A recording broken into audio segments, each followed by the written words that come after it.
What's going on, my broskiis? My name is Toadskii, back again and to bring you guys yet another One Piece Treasure Cruise video. And today we're here with the official Twitter account for the global version of One Piece Treasure Cruise. And in today's video, we're going to be talking about this official post coming in from Yoshi, a producer letter coming into the global players. And this is a really good thing because essentially since Roger and Odin's release in the new year, the game has been not really in a downward spiral, but it's kind of been in limbo, and a lot of people don't really know what's going on with the fact that characters are just not available, characters are missing, events are changed and missing completely. And I've made videos talking about it in the past, talking about the gem discrepancy and the event discrepancy, just lots of bad things about the game. But Yoshi's come out with an official statement talking to us, the players, for the global version with English, French and Korean versions, and just giving us a bit of foresight as to what we should be expecting moving forward. And I think this is a really good thing, and something like this is the perfect time to release something like this. And I mean, I did see some people, give Yoshi some flack for this informational post, and I just don't understand why. This is a fantastic thing to do. I mean, imagine if we just never got this at all, just no information whatsoever, and we just keep going on in our regular strides with no foresight as to what we should be expecting moving forward. I just don't think that's a really good thing to do, and I think what they've done here is fantastic, and honestly should be applauded for. And I understand, like, this doesn't fix all the bad things that Global has been going through recently, but it is a nice step forward. We have to admit that, okay? So let's go through this post and we'll talk about it, okay? So the first thing, to our One Piece Treasure Cruise community. Firstly, we would like to thank you for many comments you've sent to us. We want to take this opportunity to address some of the feedback provided. And I'm sure the community has been very vocal in their feedback that they have been trying to provide. We understand that there are concerns about the content differences between global and the Japanese version, which is definitely a big thing, and we've talked about it extensively in the past. We are currently working hard on bringing the timing of events and campaigns closer together. This is big right here. This is probably the biggest thing to take out of this entire letter here. Now, it doesn't outright say that they're going to be merging the versions, and even if they did get the global and the Japan versions essentially caught up, I wouldn't expect them to merge them because I just don't think that is what they're going to do. I just think like they're going to keep them two separate applications with two different, rankings, one for the Japan players, one for the rest of the world. I don't see them merging the versions. All I see them just having them at the same release schedule. Kind of like, many games have done it in the past. Like Naruto Blazing, for example. I mean, that's kind of a bad example because obviously that game doesn't exist anymore. But what I'm saying is, in that same vein, where they have the Japanese version, and which was a little bit further ahead, they bring the global version up with the speed of content releases, and then they just have the two separate applications that just release the same content week after week. I think that would be fantastic if they did that, and I really hope that's the route that they're going to go towards. But, we have a long way to go. It's going to take quite a long time for us to fully catch up because there's many events that, you need time for events to happen. And especially because Japan is still going to be releasing content as well. So you kind of would have to slow down Japan just a little bit. Whereas like with Global, just adding more and more events, kind of like what they're doing this month with the arenas and the treasure map and the PvP characters. Continuously doing that is a good thing moving forward to ensure that we do catch up. And, there's positives and negatives to catching up with the Japan version. Obviously, the biggest negative to doing so is we don't have that foresight as to what's coming, so we won't be able to kind of prepare and like save gems for certain things. Like at the moment, a lot of players are saving their gems for either Ace versus Akainu or the Anniversary Legends, Luffy Law Kid. People are probably saving their gems for that. So if we're at a standstill where we're at the same release schedule as Japan, people can't really like save their gems for an upcoming character because we just don't know what's coming. But at the same time, being on the release schedule of Japan is awesome because I know whenever something big happens on Japan, a lot of people get so excited about it, myself included.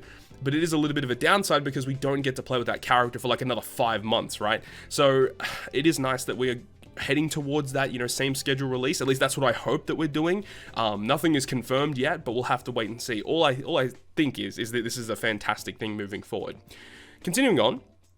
This means we have had to, and will have to, reschedule some of our content and events. However, rest assured that all characters that have been released in Japan after February 2020 will also be available for global. So this is pretty big as well, because this essentially means, the biggest thing from February 2020, the thing that stands out straight away, is February 2020 was when they had the Whole Cake Island Blitz Battle event, which brought along a brand new Rare Recruit Smoothie. There was a Brulee, I think there was a Flampe as well, and it was was a blitz battle, and alongside that we got the reward of Custard, and Custard still hasn't been in the game yet. She's a fantastic support character, really good unit for inter teams specifically, and we haven't had it yet, and that character released in February 2020 on Japan. So it's nice that this essentially means every character up until that point, or from that point onwards, is going to be releasing to global, which is great. Additionally, we have prepared a tentative schedule that we plan to implement to make up for the events and campaigns that have been skipped so far. We would like to ask for your patience while we work on this. Okay, so pretty stock standard stuff. That's great. I like that they're at least recognizing the fact that there are characters that are just non-existent on global, and they were kind of in limbo, and we didn't know if we were going to get them or not. But, you know, there's confirmation that they are going to be coming. We take feedback from our players seriously, and we want to assure you that we are working hard to make One Piece Treasure Cruise a fun experience for all the players worldwide. We will have more information to share at the end of July in a special producer video. Thank you for your continued support of Treasure Cruise.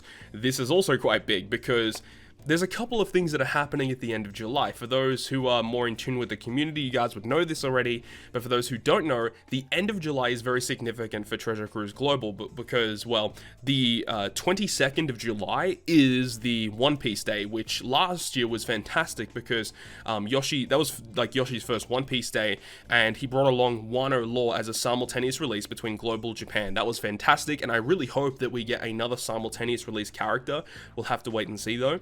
But something else that's happening for Global at the end of July is the French anniversary. The French anniversary is typically the Sugo Fest for the French anniversary releases within the last couple of days of July, heading into like the first week of August. So that's quite big. And at this point, we don't really know what's coming. And because they are saying that they want to bring the events closer together, a lot of people are kind of suspecting, depending on the situation, the release schedule, they could bring like Blackbeard, Moria, Ace versus Akainu really quickly, and if they do that, that would actually like coincide the release of like the anniversary legends that just happened on Japan, like Luffy Law Kid to be French anniversary. If they did do that, that would be absolutely insane. Do I think they're going to do that? Probably not, but we'll have to wait and see how it goes, right? But this is a good thing. I'm so happy that they've brought out this official news post giving us some information as to what's coming. But this wasn't the only thing that was brought along. There is also another image that they've shared with us, and it says that instead of a special rare recruit return event, the Japanese version event, we'll be running an event with amazing gifts slated for late August. So I don't really know what this is referring to, this special rare recruit return event. Maybe, you know what, it would have been interesting if they were going to bring back like the Bonsai Akainu and like the Aokiji character, because those two are like the best limited time rare recruits that we have for special rare recruits is what I mean. But I don't really know what this is mean, but it says instead of this return event, they're going to be doing some other event where we get amazing gifts. Maybe this refers to the event where it depends on the amount of gems that you spent, you get rewards for it. Hopefully it's that, because we still haven't got that yet. That was supposed to release with Kaido versus Big Mom, and that has not arrived yet. So I hope that it's that, but we'll have to wait and see. The World Journey collab is going to be running. It's set to run throughout all of August, so that's great, right? So the World Journey units, for those who don't know, are like these special characters that are like collaborations with Ben Presto figures. So you see World Journey in the top corner of these units. These like special time units you can only get on these very specific banners, and these units are actually pretty good. You have the Nami, the Luffy, and the Zoro came out with one batch. You had the Zoro and the Reiju came out, or the Sanji and the Reiju came out with another batch, and then we had the Boa, the Mihawk, and the Crocodile. So that is what Global currently has, but there's a lot of them that haven't even arrived on Global yet. So we have this Rebecca unit. This Rebecca and this Vivi unit were supposed to arrive around the time of Luffy and Sanji, and we just never got them. Both of these units are amazing, by the way, so we'll have to wait and see how that works out. Then we had a Marco character, and we had an Ace character as well, and I believe with the release of Marco and Ace, there was an event you could farm, and if you used like certain boosted units, you could get like duplicate drops, and it gave you like heaps of Pirate Rumble scrolls. So this is a fantastic event, and hopefully we get that when it comes to Global. So this Ace and this Marco are really nice units. Then we have the latest one on Japan, which was this Koala and also this Sabo unit. So all of these World Journey collaboration figurine characters look to be arriving in August sometime. So I'm really excited for that. So that's after the French anniversary, you know, a month after the French Annie. So it's going to be interesting to see how they coincide the World Journey stuff with like regular batch stuff that has to be releasing as well. Because while yes, I like the fact that they're going to be bringing these characters that we've missed, I really hope that this doesn't like take time out of our normal release schedule for regular batch stuff, because that will still put us further behind, unless if that's what this entire speed up thing for this month is going to do. We're going to have a huge speed up month for what is it now? It's May and June, and then they're going to go ahead and bring out like these filler months with all these characters that we've missed. I hope it's not like that. I hope that they just bring this stuff coinciding with regular batch releases, but again, we'll have to see. Now, Ichiban Kuji collab slated for September. This is also quite big, because this is another like batch of units that we weren't really too sure what was going on, because we have this unit right here, Monkey D. Luffy.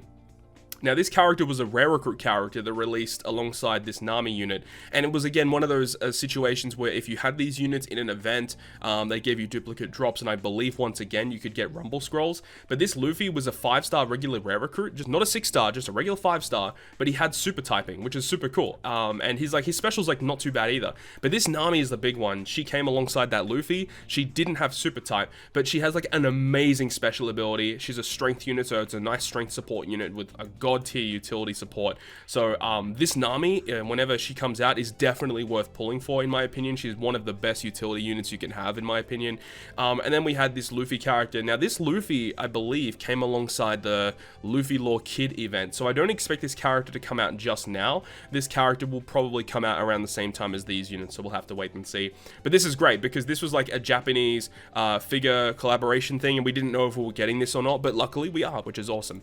And the last one says characters from the Sweetie Party, slated throughout October. And again, this is the thing with Custard, which I was talking about, this Custard unit, who was a free-to-play unit that came in this event, and this character support attaches to any int unit. When you use the special, locks into character slots for 1 turn. Like, this is such a good support unit. It's essentially like running the Megalo ship as a support, which is so good, because that's one of the big reasons why Megalo is so good, because not only do you get orb block, but damage reduction and stuff. So, I mean, having just the ability to orb block for your int team is awesome, because it means that you don't have to be shoot into running the Megalo ship. You can run any ship that you want instead of that, which is great. So big fan of this unit coming out, which is awesome. But that's it. That's all the information we have right now. I'm really excited to see what the future has in store for the global version of Treasure Cruise. And as I said, like, any person that thinks that this is a bad thing just is an insane glue eater. This is a fantastic thing that they've come out and said what they're going to be doing moving forward. But as I said, I really do hope that this stuff doesn't take precedence over, you know, regular batch releases, because that will just put us further behind. But something to note though about the Ichiban Kuji stuff is that free-to-play Luffy character actually came out alongside Luffy Law Kid. So if that means that Luffy Law Kid is coming in September, then it actually means that we are not sped up in any way, shape, or form. So again, we'll have to wait and see how things go, but I'm really excited to see what happens. But let me know your thoughts and opinions down below in the comment section.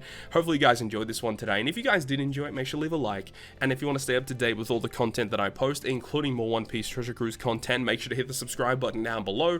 But on that, guys, I'll see you guys within the next video.